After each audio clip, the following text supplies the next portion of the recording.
Today's show is brought to you in part by today's sponsor, your local Metro Detroit Best Choice Roofing. In my mind, there's one choice for roofing around here, and I would go with your best choice. Whether it's time to replace your roof or repair it, Best Choice Roofing provides top-notch roofing services tailored to meet the unique needs of Detroit homes and businesses. They serve the region and inside the city of Detroit, too. Find out more at bestchoiceroofing.com/Detroit. That's bestchoiceroofing.com/Detroit. Or call 313-474-7031. That's 313-474-7031.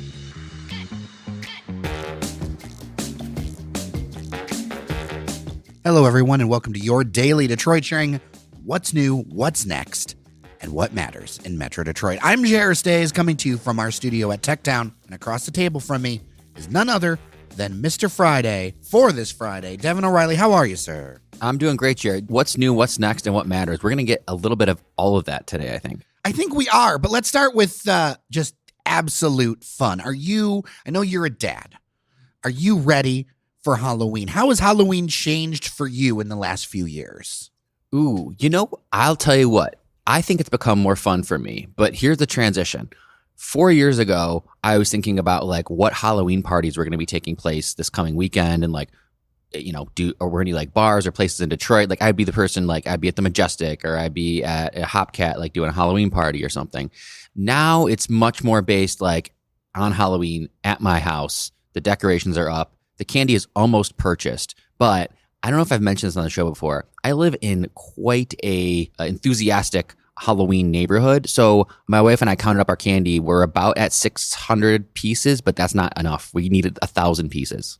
What? Yeah, I'm so glad to see trick-or-treating still exists, because at least in my neighborhood and a number of places that I have been, it has really faded off to the trunk-or-treat. My little cousin-nephew is doing a trunk-or-treat as opposed to a trick-or-treat. I thought that was more widespread. So if it's an ability that you can do it, I remember trick-or-treating and loving trick-or-treating, even though at the time I hated my costumes because my dad always made my costumes. Oh, okay. Now that I'm older, he was an artist though, so right. Now that I am older, I appreciate all of them. But when I was a kid, I just wanted to be Batman with the sticky mask. Yeah, but the plastic mask or whatever. But turns out being a robot was what I was. Okay, well, robots are cool. That's totally fine. Look, it was very cool. But I do think trick-or-treat has become, I think, very much a feast or famine situation. You either live in an area where there is no trick-or-treating or you live in an area where there's tons of trick-or-treating. Because I'll tell you, it's not like we get 1,000 kids all from our neighborhood. There are literally buses, sprinter vans, minivans of people who pull up and just dump 6 to 8 kids out at a time. It's a play where you want to hit the most fish in one barrel, right?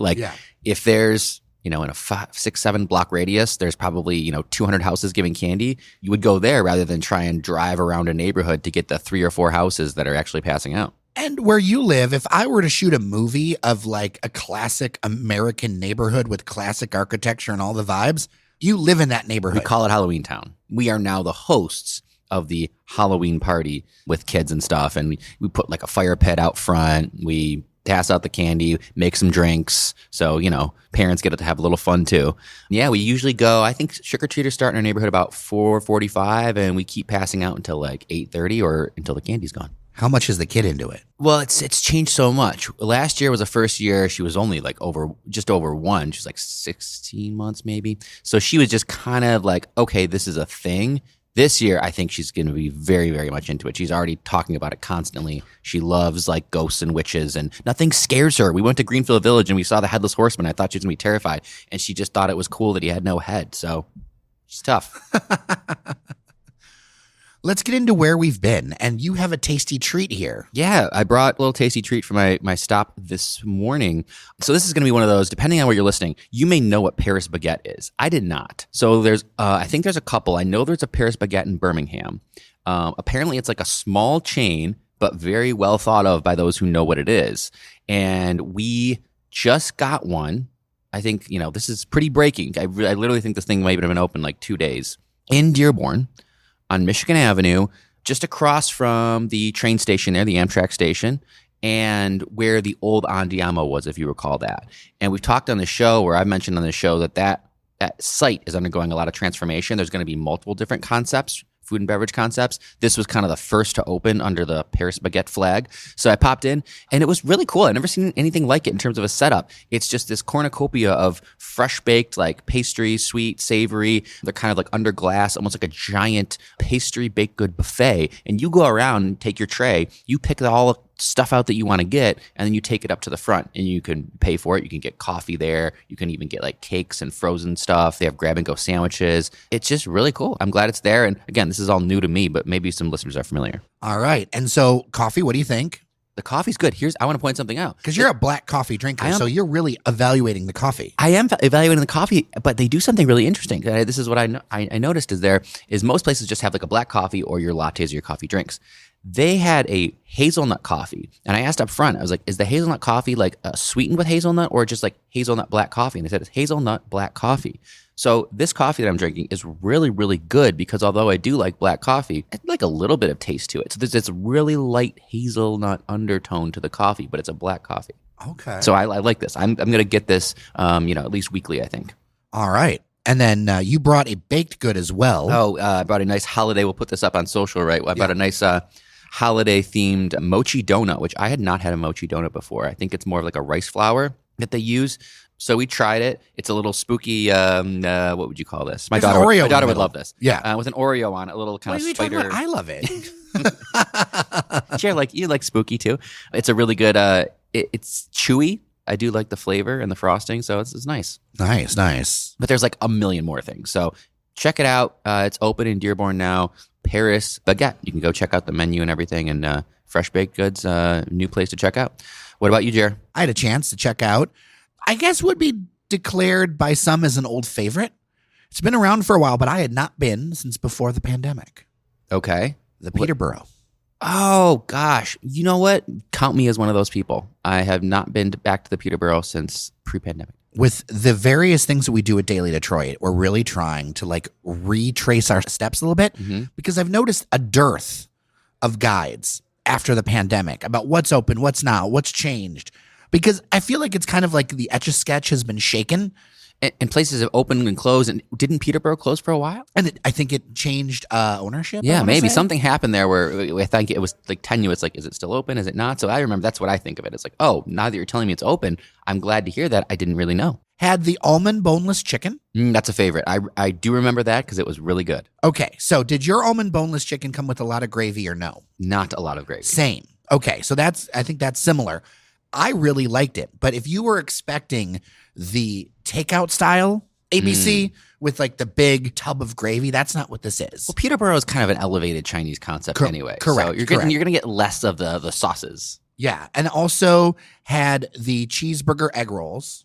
I remember those too. I'm really glad to see that actually it seems like they've kept the favorites. I remember those too. I remember when cheeseburger spring rolls were only available for the late night menu. Okay. Maybe that was it. Yeah. And with that late night menu, that was the thing. And I'm glad to see it migrate to the thing. Although I'll be honest with you, I was really good with my almond boneless chicken. Other people really liked what they had. There was like a cucumber salad and a tofu lo mein. Okay. But I think people agreed that I had the best dish with the ABC, the almond boneless chicken. That was a really good, and the flavors speak for themselves. It's less gravy, but the actual flavors of the chicken and the almonds, like, it speaks for itself. Now, of course, I have to ask, did people get cocktails? I remember they had a good cocktail program back then. Yeah, and the cocktail program is similarly strong. Nice. So that is a big thing. Now, I went on a Sunday night, and it was not packed. So if you're looking for something good to go to where you don't necessarily like need a reservation.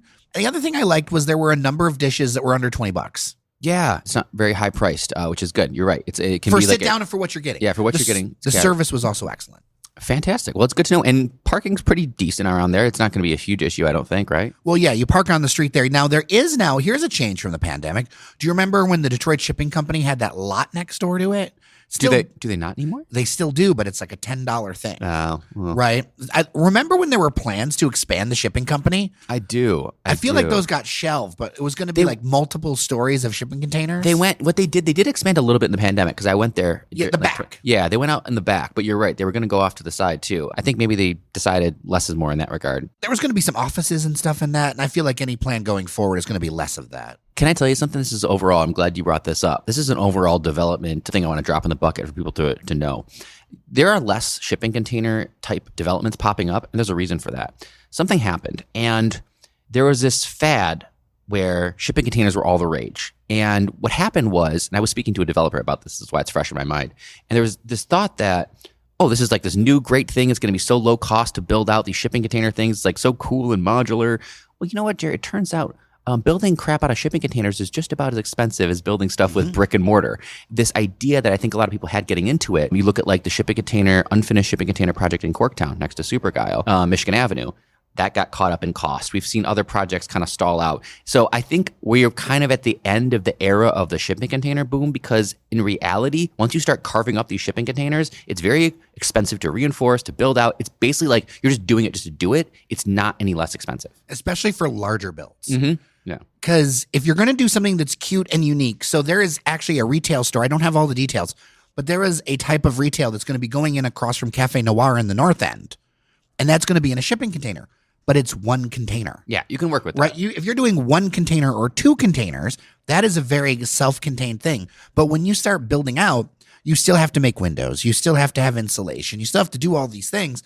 So it can be an easy starter if you're trying to do one or two containers for an accessory dwelling unit or a little cute retail concept, or plop a couple down. If you're trying to actually build out of it, it doesn't make any sense. Yeah, because once you start carving into those shipping containers, you lose the structural integrity, and then you have to. What's the point? What's the point? So that's I want to point that out as people, because I'm just telling you right now, you're going to see a lot less shipping container developments, and that's part of the reason. You may see small developments, like one-off, small buildings, but those small buildings often can be conventionally constructed or constructed through other prefab means that make a lot more sense. Exactly. You have a little bit of a rant. I don't want to call it a rant, but I just feel like, and maybe this is just me, I don't know, but I'm literally sick of seeing articles that are talking about speculation about an Apple store in downtown.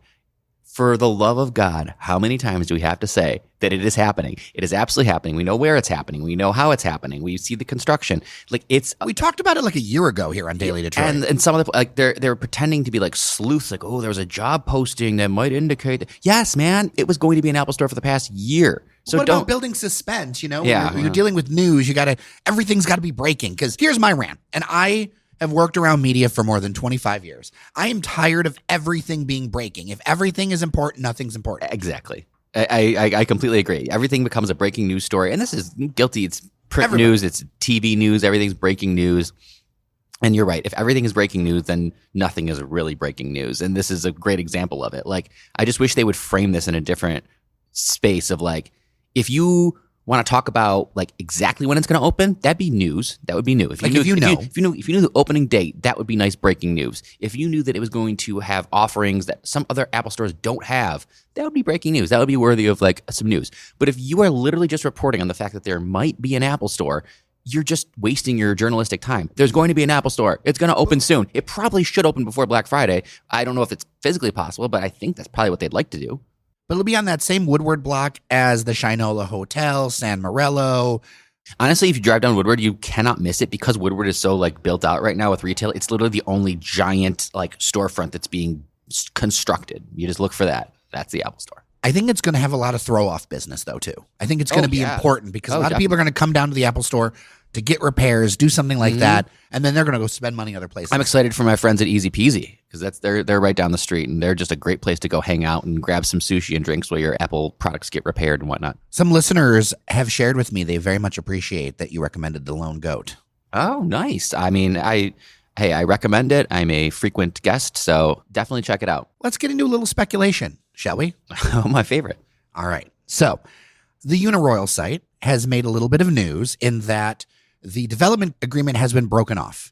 For the cost of about $900,000 that the city paid off, a group of developers that included Jerome Bettis, the bus, they've been holding on to this property, for nearly 20 years. They don't own the property, but they had the agreement to do something with it. The Uniroyal site, if you don't know, and I have a lot of familiarity with this, because when I was a kid, I would drive down Jefferson. Well, I would be driven down Jefferson, and I would see, these plants and everything else. And East Jefferson looks a lot different than it used to. This site is right next to the Belle Isle Bridge, right at Jefferson. You would think absolutely prime development opportunity. Why has not things happen with it, especially if you are new to the city or aren't as familiar with the area?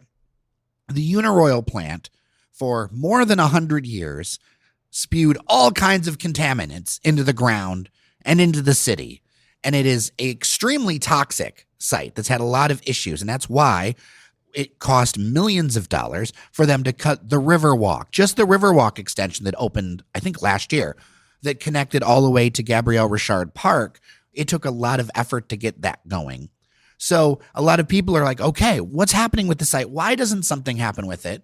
This development agreement ending opens up some possibilities, but also there are a lot of hurdles with this. So recently, DTE Energy dropped $30 million to clean up 14 acres of this 44-acre parcel.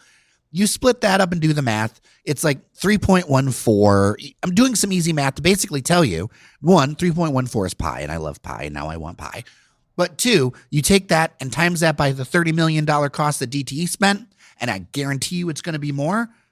We're talking about $100 million to get this project off the ground before anything happens. So let's speculate, but also I think we should set some real expectations for people that this is one of the hardest sites in Detroit to develop. Yeah, and I think we don't think, at least I'll speak for myself, but I think you agree, we don't think any private developer is really going to take this on, because you're talking about so much sunk cost before you even start building. And we talk about how expensive it is to already just build, even if you had a site prepped. I don't think the math, as you like to say, Jer, at all with this project, unless the federal government, probably also state government, steps in with some remediation and they kind of pick up the cost to prep the site. I'm surprised this isn't a Superfund site. Yeah. You're going to need state, federal dollars, and it's going to have to pick up the whole thing. No developer is going to take this on its own, because there's no way the math works without fully remediating that thing, and that's going to take years. Mm-hmm. If you find the money for it, and I don't want to be a downer on this one, because I think people are very excited about the idea. The location is really good. There are so many other places, though, in Detroit where you can build without spending $100 million first. Yeah, you don't need this site. I mean, like you said, I'm not saying it's not a prime spot necessarily, but it's not close to downtown. It's pretty far out. It's near the Belle Isle Bridge. There's so many other parcels along the riverfront. I think of like all the warehouses and abandoned stuff that's still over on the riverfront and Rivertown area. Like, there's plenty of places, if you were a developer who would want to say, build a new hotel, build a new apartment complex, like the stuff we normally see. There's so many other parcels that you could do. You don't have to go through all this. Though I do think for community purposes, it should be cleaned up. Oh, that like, just because sure. It's the right thing to do, regardless of development, it's the right thing to do to clean up this site. I don't know, Jerry. I think I'm gonna be a little bearish. I'm not sure it ever becomes anything big. I'm not sure. Maybe it's destined to be kind of a park, community space, an extension of Belle Isle, which would all be very cool once it's been properly cleaned up. Maybe that's what it ends up being. Maybe sell it back to the city or something. Well, the city owns it. And then the city can maybe kind of lease it out to maybe community organization. I don't see anything necessarily. Maybe people will like that. I think it stays more green than it does, going vertical. There's also a number of parcels like the old Big Boy site, which could be built on, that don't have the same issues. Yeah, exactly. And so I think I'm bullish on the east side, but there needs to be some more infrastructure. Right now, Jefferson is getting redone, East Jefferson, and that's going to be crucial because they want to roll out more of a bus rapid transit pilot, and you need better lanes, you need better stops, you need everything to make that work. There's also a lot of underground infrastructure work that has to happen on the east side. So I think there's so many things that could happen with the riverfront. Remember when the Bedrock people talked about their low climate impact, zero impact bike scooters, all the things they wanted to do on the east side. Yeah. And they own the Roberts Riverwalk Hotel. They own the old UAW training center. The Icon, as it's now called. Is it called the Icon? I've been in still? there. That space is massive, Jared. Okay, that is talk to me so about it. freaking huge. It's called the Icon. It is iconic on the riverfront. It's the old UAW training facility. Real long story short, we were looking at doing an event there for the chamber, something we were doing, and we needed space for 150 people. And this fits 1,500 people. It's so big. It could only be too big for anything less than massive. It could be massive. It could do numbers like a Huntington Place almost. Really? You could take events of that size there. So they're still working on it. There's still a couple. There's a school there, a design school that's still in there, but they've got just so much space at that Icon. I know events do take place there. They can cordon off areas for weddings and stuff like that. They've got a rooftop, which is really, really cool. But yeah, the actual the massive space is it's great that we have it, but it does exist very low key, right? I don't think a lot of people know that there's this absolutely massive event space. Really quick, I also wanted to mention that only one bidder showed up for the Packard Plant space. There was only one bidder for that, and they wanted to demolish everything, have no historical bits left over, with the North Point people who've done a number of projects in the city. What do you think, off the cuff, before we leave, is the holdup with the Packard spot? Well, it's somewhat related to the last conversation we had. It's just the amount of money you would have to sink to really start to do anything substantial. And the size of the scale. You have to have someone with not 5 million, 10 million, you have to, the amount of people who have the hundreds of millions of dollars to actually do what it would take to develop this are just few and far between. And when I went to the demolition event, they were talking about suppliers for General Motors and all that. I think this is also an offshoot of the idea that if EVs are adopted a little slower, you don't need as many suppliers for it. I really would like to see a different programming for it. I think maybe we don't think about it as industrial or that same kind of level of industrial. Maybe it's time to think about it in a different way if there is no interest for it. Are you leaning more toward like green space? Green space, or something more lighter, or something that's more maker space, or something that's more creative in its usage for different industries, because it's not going to go as it is, not for a long time. I'm glad that it's down because it was a safety hazard. But I think that the mega project, I wonder if the idea of the mega project started to fade away just because of the timing of the economy and how things have changed, especially since the pandemic. Yeah, I would agree. I think it's less likely to be a mega project. You know, Jared, I mean, we should, this is interesting because I think now as we're looking back, and this ties back to the Peterboro thing, is like, as we look back kind of 5 years ago, what's happened? What do we think is still happening? I think there's stuff that you and I now feel like we're more bearish on and more bullish on. And we need like a stock market type of a show where it's like, what are we should have a bullish on? page on Daily Detroit. What are we bearish? What are we bullish on? Because we talked about a couple things now where, like, look, if you're going to ask us or you're going to ask me, I'll speak for myself again, like, your Uniroyal site, just put it out of your mind for now. You won't see anything happen. It's not even worth worrying about. Until there's federal money, until there's money secured to clean it, put on the pause. Packard Plant, also, I'm throwing into that bucket. Bearish on Packard Plant. You're not going to see anything happen there. But there's stuff to be bullish on. You know, we've seen development. We've seen places where they are getting investment and dollars into it. The apartments are going to be happening literally down the street from this studio. Yeah, the whole Future of Health project is absolutely I don't think people even understand the scope of what that's going to be. I think that there is a feeling, though, that this reinforces the idea that there's a focus on downtown. But I would make the unpopular opinion that there is a lot more room to grow in greater downtown, and it's going to be harder to get stuff out further. It's just going to be a challenge. No matter what your emotional feelings are about it, or feelings of justice or balance, the development doesn't line up in a lot of ways. Yeah, and I mean, I think we've said this before. We're not downtown right now. I'm not sitting at 440 Burroughs downtown. No one's going to consider this downtown. I'm sorry, it's not. Well, suburbanites will. Well, then they need to educate themselves, listen to the podcast, and they'll understand that it's not. Right. It's actually a part of Midtown, a neighborhood actually called Techtown. Right. So the city it's not just downtown. There's massive projects happening in adjacent neighborhoods to downtown, but any city's growth is going to happen from the core out. That's just the way it has always worked, and that's how the money flows. And you and I and anyone else are not going to change those levers of economic development and capitalism, is that it's going to flow from the center of the city out. And hot spots out. So you think about the things near Indian Village. You think about the University District up by, 6 Mile and 7 Mile and Woodward. Like, that's where you're going to see things happen. And you need to think about it that way. Absolutely. So projects that are happening like, Packard Plant, Uniroyal site, they're not in areas where anyone is going to invest hundreds of millions of dollars right now, unless maybe it's industrial. So TBD, let's see if we can get our little bullish, bearish stock market ticker on Daily Detroit. That'll be fun. That would be very fun. With that, thank you so much for listening to your Daily Detroit. I'm Jer Stays. I'm Devon O'Reilly. Remember that we are supported by our members, patreon.com/Daily Detroit. If you have feedback, dailydetroit@gmail.com. Tell us we're wrong. Agree with us, whatever. We'd love to hear your feedback and your thoughts about what's happening around Metro Detroit. Thank you so much for listening. Remember that you are somebody, and we'll talk next week.